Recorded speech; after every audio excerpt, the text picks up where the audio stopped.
ressourcerie de l'écrivain. On se retrouve enfin pour cette vidéo que je tease depuis des semaines parce que j'ai eu du mal en fait à lire tout simplement, pas spécifiquement ces livres-là, mais parce que comme je suis en train de bouffer du contenu sur du marketing et de la communication dans le domaine du livre, depuis des semaines, j'arrive pas à me concentrer sur autre chose. Donc ce sont des lectures qui ont mis un petit temps à se faire et donc à arriver. Et en plus, je n'ai lu que 2 livres sur les 3 prévus. Donc aujourd'hui, on va se retrouver avec la lecture de 2 services de presse qui m'ont été offerts par des auteurs auto-édités, des auteurs entrepreneurs, qui sont Fujilove de Sarah Fay et L'ombre des flammes de Laetitia Claver, qui sont tous les deux, vous pouvez les retrouver sur Amazon ou sur la boutique de leur site internet, que je vais vous mettre en lien dans la barre d'information. Pour la romance cannibale, donc Vorago de Lazare Rochemont, ça sera dans une vidéo ultérieure, donc d'ici le mois de juin, je pense, le temps de terminer mes trucs, etc. Donc on se retrouve tout de suite pour la présentation de Fujilove, une romance contemporaine qui se passe au Japon de Sarah Fay. Et on se retrouve ensuite pour L'ombre des flammes de Laetitia Claver. A tout de suite. Pour la petite histoire, en fait, un service de presse, c'est un livre que vous allez recevoir, enfin que moi je reçois à titre gratuit. Moi je suis ouverte à les avoir à la fois en format numérique, ce qui représente un investissement moindre pour les auteurs ou les maisons d'édition, mais je peux aussi recevoir des livres en format papier. Donc format broché en général ou relié éventuellement. Le partenariat, on est plus sur une collaboration plus longue en fait, ce qui est notamment le cas avec Sarah Fay, qui est la toute première autrice à m'avoir fait confiance quand je démarrais, que j'avais à peu près 700 abonnés de moins qu'aujourd'hui, et donc je l'en remercie. Fujilove, c'est la dernière sortie de Sarah Fay. C'est un livre que vous pouvez retrouver soit sur sa boutique, donc je vais vous mettre le lien en barre d'information, ou sur Amazon, à 18 € au format broché, 22 € au format relié, avec cette très jolie couverture. Donc moi je l'ai eu en numérique. Et c'est un livre qui fait partie de l'abonnement Kindle. Pour vous dire un petit peu le contexte, c'est que Sarah, elle avait décidé de se challenger un petit peu avec sa communauté, à savoir de discuter avec sa communauté, de lancer un espèce de système de vote pour diriger, entre guillemets, enfin lui donner des prompts, des directions à son futur roman. Et donc ça s'est appelé le projet Tropique, et ça a dessiné comme personnage, il me semble qu'il y avait dès le début une notion de militaire et une notion des montagnes au Japon. Ça tombe bien parce que donc Sarah, elle a visité pas mal de fois le pays du soleil levant, comme on le dit, et elle en est très fan. Pour ceux que ça intéresse, dans le relié, vous avez un bonus supplémentaire. Je le précise parce que je pense que c'est possible que ce soit noté dans son livre numérique. Elle l'a pas précisé sur la boutique, mais vous avez un petit bonus exclusif une petite vingtaine de pages où elle vous présente en fait son carnet de voyage, et vous pouvez voir en fait, donc c'est son tout premier voyage au Japon, et avec des lieux en fait qui vont servir de décor, enfin même pas que de décor d'ailleurs, à l'intrigue.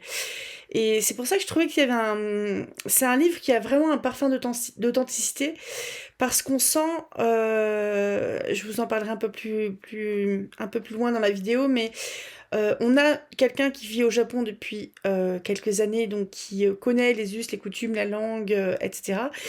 Et on a d'autres personnes qui découvrent ce pays. Et cette double vision en fait sur le voyage au Japon est vachement intéressante et très présente dans l'histoire. Je pense que j'ai fait le tour. Et vous pouvez trouver aussi un article avec des photos de son voyage de 2010 au Japon. qui est un article de son blog sur son site professionnel. Je vais vous mettre tout ça en barre d'informations. De quoi que ça cause, avec cette jolie petite couverture toute pimpante. Fujilove, on a Rose qui vit depuis plusieurs années au Japon et qui travaille comme traductrice dans une grosse boutique, une entreprise importante au Japon.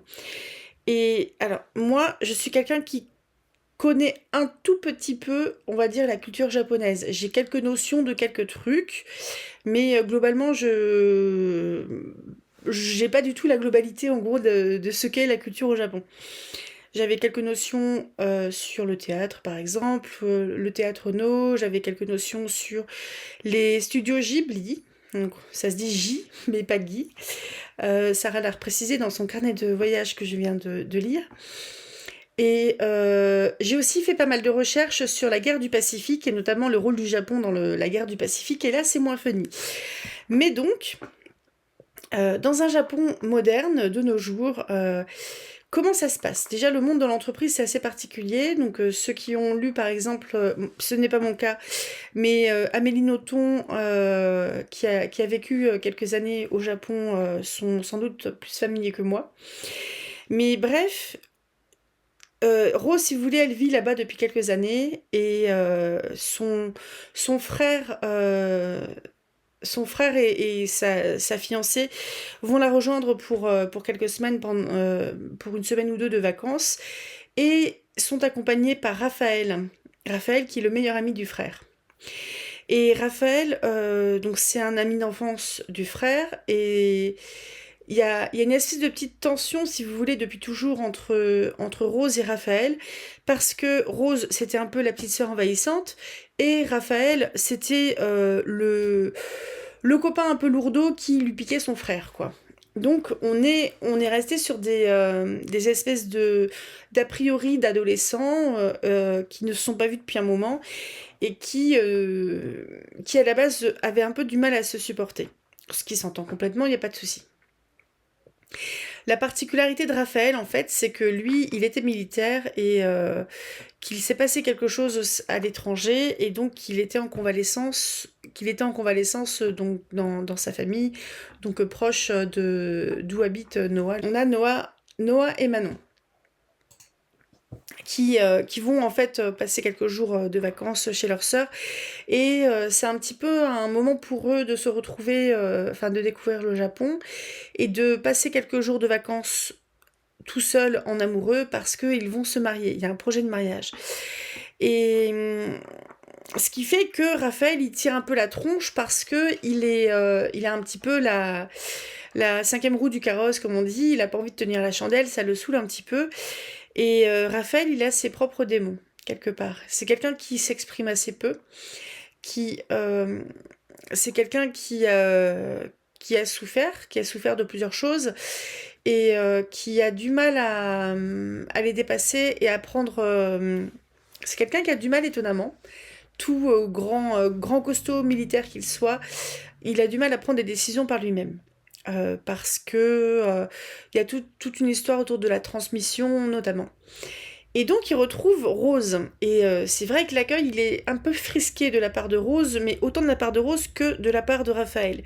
Et le truc que je trouve intéressant, il y a une thématique qui va traverser tout le roman, et pas que entre eux, c'est le fait d'avoir des a priori sur l'autre, et de pas arriver à les dépasser jusqu'à un certain point, jusqu'à ce qu'on apprenne en quelque sorte à connaître l'autre.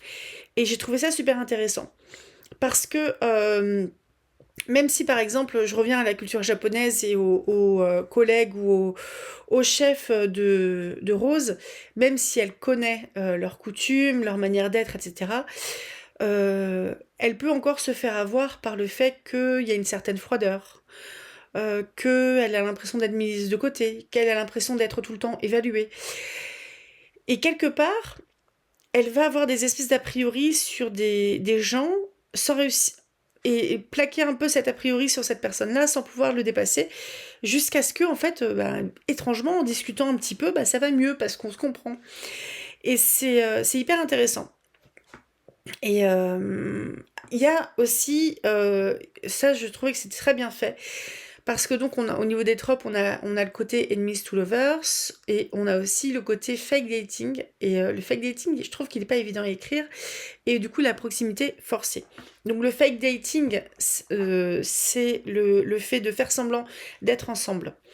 Parce que du coup, pour faire semblant d'être ensemble, il faut que les gens s'accordent, ou au moins que l'un des deux sache qu'il y a une histoire de faire semblant. Mais il faut aussi le faire pour une raison. Et là, en fait, Rose, elle a envie de grimper les échelons dans l'entreprise. Elle a envie de devenir interprète, sauf que donc interprète, c'est un métier qui est pour les personnes plus expérimentées que les simples traducteurs. C'est comme ça que je l'ai compris.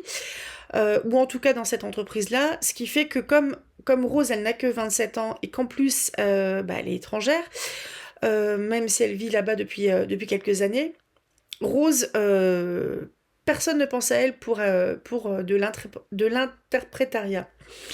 Mais c'est ce qu'elle veut faire.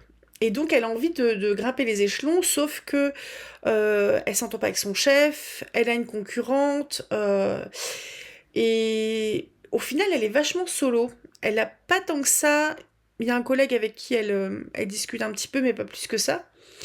Et d'ailleurs, ce collègue avec qui elle discute un petit peu, il devait faire partie d'un voyage dans la ville de Hakone, donc c'est pas Tokyo, je crois que c'est peut-être Hokkaido, j'ai un doute. Elle devait faire, enfin, ce collègue-là devait faire un voyage avec sa femme à Hakone, sauf qu'ils ont une fille qui est malade.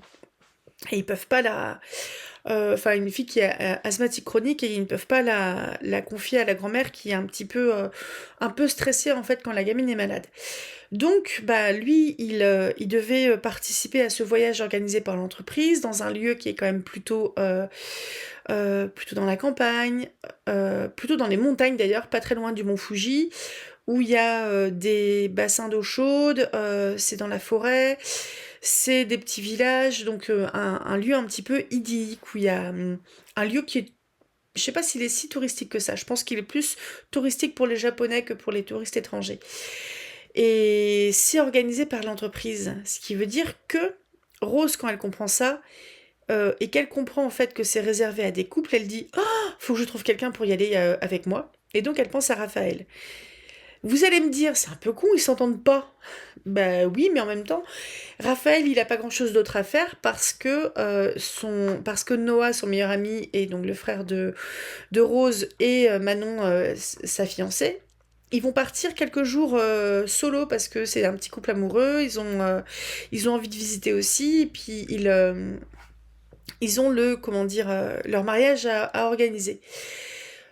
Donc, elle propose ça. Rose propose à Raphaël de faire semblant d'être son compagnon, surtout quand ils sont avec les autres collègues, le chef et compagnie. Le chef, voire le grand chef. Vous remarquerez que je n'ai pas du tout retenu les noms japonais, c'est compliqué pour moi. C'est des noms qui sont un petit peu longs, j'y arrive pas. Donc, Rose a convaincu Raphaël, et le seul truc en fait, c'est que comme ils sont censés être un couple, il faut qu'ils partagent la même chambre. Et c'est une chambre continentale, à savoir que c'est pas deux futons, ça va être un même lit. Donc le one bed trop. Mais il y a une banquette. Et les voilà partis comme ça. Et en fait, Raphaël, il se souvient de cette gamine, entre guillemets, qui l'exaspérait quand ils étaient plus jeunes et compagnie. Et Raphaël, il a envie un peu de la chicaner parce que il trouve qu'elle est prétentieuse, il trouve que elle est dirigiste. Quand ils étaient gamins, c'est elle qui les balançait quand ils faisaient des conneries et tout ça. Elle était tout le temps dans leurs pattes. Il a un peu envie de la faire payer pour tout ça. Il a besoin en fait de prendre l'air. Raphaël, c'est quelqu'un qui a besoin de prendre l'air et de se changer les idées. Et évidemment, en se fréquentant comme ça pour quelques jours, eh ben, ils vont commencer à discuter, et discuter ensemble pour de vrai. Et à un moment, en fait, je pense que Rose, elle se met tellement la pression qu'elle fait une connerie en public. Donc c'est dans toujours le contexte du voyage dans, organisé par l'entreprise, donc avec des collègues, son chef, le grand patron, etc. Et là, elle se dit, j'ai tout ruiné. Donc, elle se dit vraiment, là, c'est foutu, je serai jamais interprète, je vais jamais monter les échelons, etc. Et Raphaël, en fait, il a un côté qui est très doux et très rassurant à ce sujet. Au moins, c'est bon, enfin, c'est pas grave. Et si il y a des bêtises de fait, tu t'excuses et on répare, c'est pas grave. Et ce qui fait que je trouve il vient un petit peu combler le côté, elle est pas si sûre d'elle que ça en fait, Rose. Et Raphaël, en fait, il a besoin de quelqu'un pour aller un peu creuser qu'est-ce qui est dans sa coquille. Et j'ai trouvé que c'était un couple qui était vachement équilibré comme ça. Et donc, je suis pas allée beaucoup plus loin, c'est une romance contemporaine, voyage au Japon et compagnie. Euh, mais ces personnages-là vont passer par des endroits que Sarah Fay, donc l'autrice, a connus dans ce premier voyage. Donc, vous allez avoir un peu les émotions que Sarah a pu traverser en visitant, en goûtant des choses, la chaleur qui fait, enfin il fait une chaleur terrible, les bains sont très chauds, faut se refroidir après, toutes les petites choses aussi les trucs qui ne se font pas. Par exemple, si vous êtes tatoué et que vous devez aller dans les bains publics, il faut recouvrir vos tatouages. Parce que ça a vraiment une mauvaise réputation. Peut-être par rapport au Yakuza, je dis ça comme ça, je sais pas. Mais enfin, les tatouages ont une mauvaise réputation, donc on ne les montre pas en public. Parce que ce sont des bains qui sont publics, des bains qui sont unisexes, donc soit que des hommes d'un côté, que les femmes de l'autre, et qui peuvent du coup se baigner nus. Et c'est... J'ai trouvé ça super intéressant. Franchement, j'ai voyagé avec Raphaël qui découvrait tout ça, et il me semble que Rose, elle n'était pas complètement familière non plus de Hakone, elle était familière des bains, mais elle n'était pas forcément familière de ce lieu-là en particulier. Mais il y a un truc que j'ai trouvé intéressant aussi, c'est que en fait ce pays-là, euh, il apporte quelque chose à, à Raphaël et à Rose. Et je trouvais ça chouette en fait, parce que en fait Rose c'est l'endroit où elle a envie de vivre, où elle a envie de travailler. Elle s'y retrouve en fait. Et Raphaël, je pense qu'il savait pas exactement, enfin je pense que dans sa tête c'était juste je vais aller prendre l'air pendant 15 jours. Et en fait c'est beaucoup plus que ça. Et Sarah, elle a fait des rapports en fait entre l'expérience de ces personnages-là et l'expérience de personnes réelles qui voyagent au Japon. Et je trouvais ça chouette. J'ai voyagé avec eux, j'ai vraiment trouvé ça sympa. Donc, je pense que ça va plaire aux gens qui ont envie d'une histoire qui est toute douce, une histoire de personnes qui se réparent, qui apprennent à communiquer, qui se mettent la pression, peut-être pour pas grand-chose, des fois. Si vous aimez le Japon, si vous aimez la culture japonaise, si vous avez envie de trouver un parfum d'authenticité pour cette culture-là, ce pays-là, vous trouverez ça. Si vous avez envie d'être dépaysé, que vous ne connaissez pas sa culture, ça va vous plaire aussi. C'est... On est vraiment en plus avec des personnages qui sont bien. C'est que du green flag partout, donc du drapeau vert. C'est des gens qui sont bons l'un pour l'autre. C'est une lecture qui est très agréable à lire. C'était vraiment très sympa. Donc bravo Sarah et merci beaucoup pour la confiance que tu m'as accordée encore une fois. Donc que j'espère que je vous ai donné envie de le lire. On se retrouve pour la suite après pour L'ombre des flammes de Laetitia Claver. Bonjour, ici Nora du futur, Nora qui va monter en fait cette vidéo. Je reviens juste sur un truc que je n'ai pas vérifié, un truc qui est très important, que j'ai vérifié évidemment après l'avoir enregistré, c'est que L'ombre des flammes de Laetitia Claver a changé de titre. Donc autant L'ombre des flammes, oui, c'était un titre qui était complètement en cohérence en fait avec l'univers et avec les événements, mais L'ombre des flammes est devenue derrière le voile. Et c'est aussi un titre qui est vraiment porteur de sens par rapport à ce qui se passe dans le livre, évidemment. On va parler un petit peu, garder en tête l'histoire de la désinformation. Gardez ça en tête. Et je vous laisse avec la suite de la vidéo. Et on se retrouve pour ce que j'ai pensé de L'ombre des flammes de Laetitia Claver. Donc c'est un e-book qui fait 390 pages à peu près, donc c'est quand même déjà un beau bébé. Je sais pas exactement combien il fait en, en livre papier. Et on est sur un roman de fantasy. Je vous ai trouvé en fait un résumé, je suis pas sûre que ce soit le résumé du dernier tome, parce que c'est un livre qui a subi plusieurs modifications et republications. Esme est une jeune femme qui tente de trouver sa place au sein d'une dictature, à la fois en tant que femme, mais également en tant que sorcière. En effet, au royaume de Kira, la sorcellerie est passible de peine de mort. Pour vivre le plus normalement possible, elle arrêtera d'utiliser ses pouvoirs et tentera au mieux de s'éloigner de la communauté magique.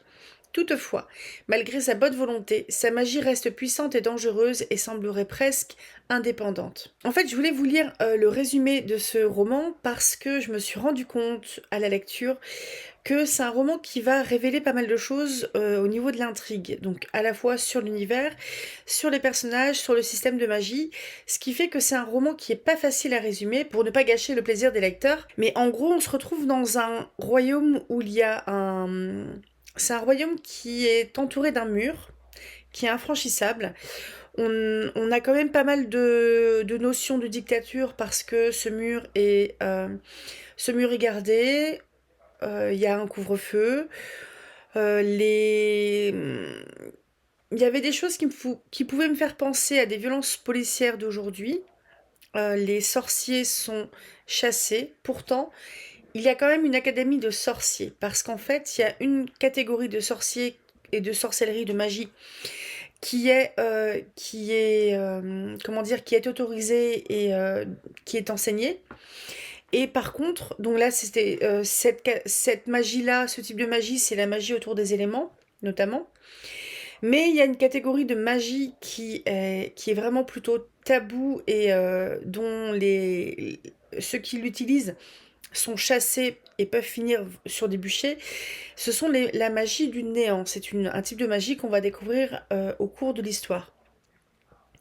Le truc que je trouve intéressant ce que j'ai trouvé intéressant dans ce roman, c'est qu'on va avoir des notions de... comment dire? Je trouve qu'on a des éléments qui peuvent faire penser à de la dystopie, dans la mesure où on a vraiment un... On a un royaume qui est totalitaire, on a de la surveillance, on a de la méfiance, on a de la désinformation. Mais c'est de la désinformation qui utilise de la magie. Je peux pas vous en dire beaucoup plus parce que j'ai pas envie de dévoiler vraiment j'ai pas envie de dévoiler l'intrigue ou les plot twists, etc. Les trucs qui vont vous faire waouh, mais qu'est-ce que c'est donc? Et on est vraiment on est dans un univers où les sorciers se distinguent des humains. Ils vivent côte à côte, mais c'est pas franchement, on va dire, le grand amour entre eux, parce que les humains peuvent dénoncer les sorciers à l'ordre. Donc l'ordre, c'est ceux qui dirigent ce royaume. Et donc il y a une académie où la bonne magie est enseignée. Et Esme, en fait, là-dedans, je trouve qu'elle a un petit peu Enfin, c'est une jeune fille, elle a 18-19 ans, quelque chose comme ça. Je trouve que au début, on peut avoir en fait l'impression d'avoir une adolescente qui est un peu en révolte contre ses parents, un peu en révolte contre la société, enfin, qui fait vraiment adolescente parce que elle est assez, elle est révoltée, elle remet en cause le système, elle remet en cause l'autorité, etc. Donc, dans ce sens-là, elle a un côté très adolescent.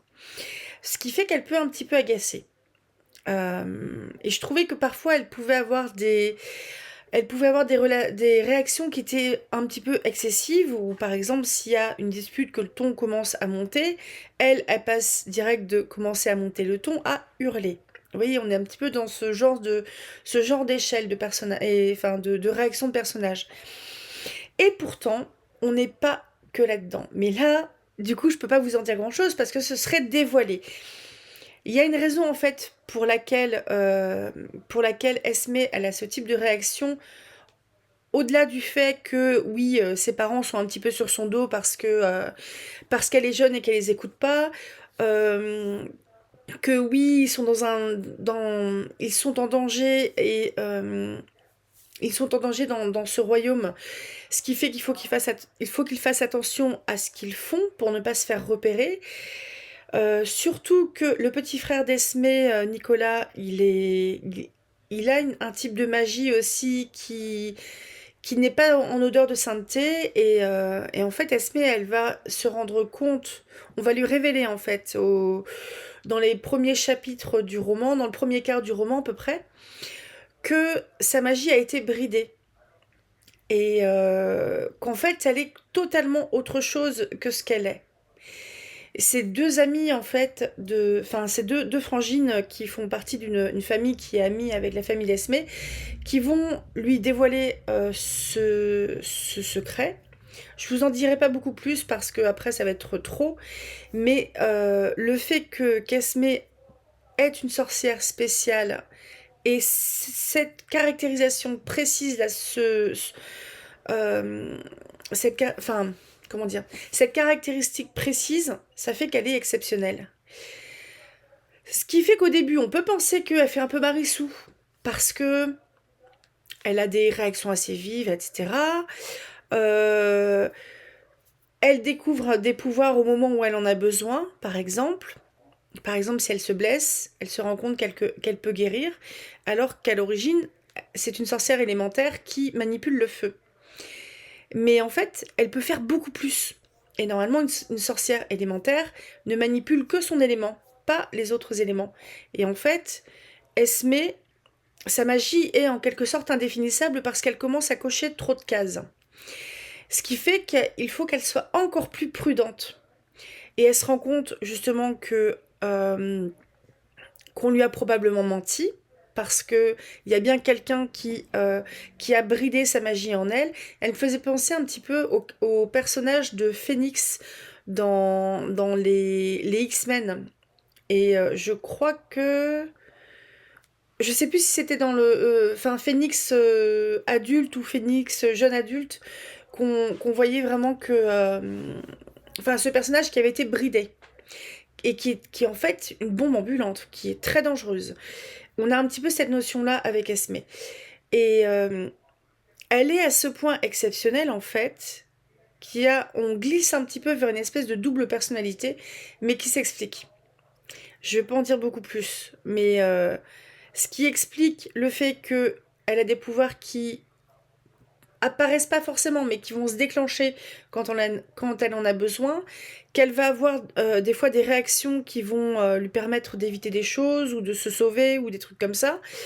Et ce qui va avoir un effet sur elle de lui donner un sacré shot d'assurance de soi parce que elle se rend compte qu'elle est capable de faire plein de choses, sauf que ce sont des choses qu'elle n'arrive pas à conscientiser, à le faire elle-même. Et je vous en dis pas plus là-dessus. Et je trouvais que c'était hyper intéressant parce que, en fait, les informations, elles étaient amenées un petit peu par petites touches. Il y a une espèce d'enquête au final au cours de l'histoire. Donc ça, à mon avis, ce roman-là, c'est le premier roman d'une série, je sais pas exactement combien de livres il va contenir. Je crois que c'est une trilogie, je n'en mets pas ma main à couper. Mais c'est hyper intéressant. Et en fait, ça va brasser plein de... pas forcément de tropes, mais de thématiques qu'on peut retrouver dans du fantastique. Il y a un petit peu la notion de doppelganger, par exemple, double. Il y a... On est sur une magie qui peut être assez... qui va être concrète, comme la manipulation des éléments, le fait de guérir ou des choses comme ça. Et des choses qui vont être plus subtiles, plus mentales, entre guillemets. La manipulation. Et je vous ai dit, il y avait aussi là une petite notion des petites touches de dystopie comme ça, où en gros, Kira, c'est un monde où il ne fait pas bon vivre. Euh, et j'ai trouvé vraiment que c'était intéressant. Au tout début de la lecture, je pensais que c'était plus des romans plus destinés à des adolescents ou jeunes adultes. Je pense qu'en fait, on peut vraiment englober aussi les lecteurs adultes dedans. Parce que si vous recherchez vraiment un roman où vous voulez trouver des indices pour essayer de trouver ce qui va se passer après, c'est fait pour vous, mais complètement. Et moi, je me suis fait complètement balader parce que j'ai rien vu venir. Mais c'est souvent le cas, hein. Je suis quelqu'un d'assez naïf. Et enfin bref, je me suis quand même bien fait balader par cette histoire qui m'a surprise. J'ai eu un grand plaisir de retrouver la lecture, enfin de relire la plume de Laetitia Claver que j'aime beaucoup. J'aime beaucoup sa plume. Elle a vraiment. Je pense que c'est la championne de la concordance des temps, sans rire, hein. Et enfin, elle a un vocabulaire qui est fourni. C'est vraiment une plume qui est travaillée. Euh, c'est une plume qui est travaillée. Enfin, moi j'aime bien. J'aime bien la manière dont elle écrit. Euh, Que dire de plus? C'est vraiment une chronique qui n'est pas évidente à faire parce que c'est comme si j'ai presque l'impression en fait de chroniquer un policier et là où je dois pas vous dire que c'est l'enquêteur qui a tué quoi. Non, enfin c'est un exemple bidon hein, mais en fait comme il y a beaucoup de révélations dans ce roman, ça fait que on a des espèces de pics de oh waouh mais c'est des pics des pics d'intérêt en fait, l'intérêt qui remonte, ça fait une lecture qui est assez rythmée et qui est assez haletante au final. Et ouais, franchement, j'ai vraiment aimé. J'ai parlé surtout d'Esme ici, mais il y a évidemment, enfin, il y a ses parents, il y a Nicolas aussi, son frère, qui, euh, qui a un don de double vue. Il y a les amis d'Esme qui sont sorcières aussi et qui vont lui révéler que sa magie à elle a été bridée.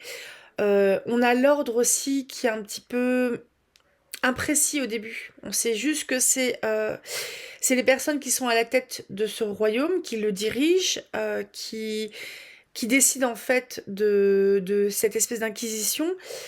Je crois que c'est pas nommé comme ça d'ailleurs, mais on est vraiment sur des sorcières qui brûlent hein, quand elles se font choper. Et c'est vraiment hyper intéressant. Je trouvais que ça brassait plein de choses. C'est un univers qui est très riche. Ce sont des personnages qui sont riches aussi. C'est une lecture vraiment, vraiment sympa. Que j'ai vraiment aimé. Donc n'hésitez pas à vous rendre sur Amazon pour vous le procurer ou sur le site de Laetitia Claver que je vais mettre en barre d'informations pour que vous puissiez éventuellement aller voir ce qu'elle fait. Et donc je renouvelle toutes mes félicitations à Laetitia pour ce roman et encore une fois, désolée d'avoir mis tant de temps à les lire, mais comme je faisais des choses à côté, j'arrivais pas à me concentrer. Donc, deux lectures que j'ai vraiment appréciées où on n'est pas du tout dans le même univers entre la romance contemporaine qui se passe au Japon, qui a un petit côté doudou, un petit côté aussi évasion et cet univers de fantasy où il ne fait pas bon vivre parce que les gens sont en danger, sont stressés, sont chassés. On est vraiment sur deux salles, deux ambiances, comme on dit, et c'était des lectures qui étaient vraiment cool. Je suis très contente de les avoir faites. Merci beaucoup pour votre confiance. Je vais m'arrêter là. À samedi pour peut-être, si j'ai le temps de le monter, Carmen de Prosper Mérimée. Je préviens que c'est une nouvelle qui est longue. On va largement dépasser les deux heures de vidéo, je pense, ce qui fait que j'ai pas encore commencé à la monter. Et on se retrouve dimanche pour la suite c'est la fin de la première partie sur deux des Trappeurs de l'Arkansas de Gustave Aimard. Mercredi prochain, il y aura sans doute une autre vidéo, mais je ne sais pas encore ce que ça sera parce que je suis un peu en train de m'éparpiller dans plein d'activités différentes entre la com, le marketing, qu'est-ce que je veux faire de mes réseaux sociaux, etc.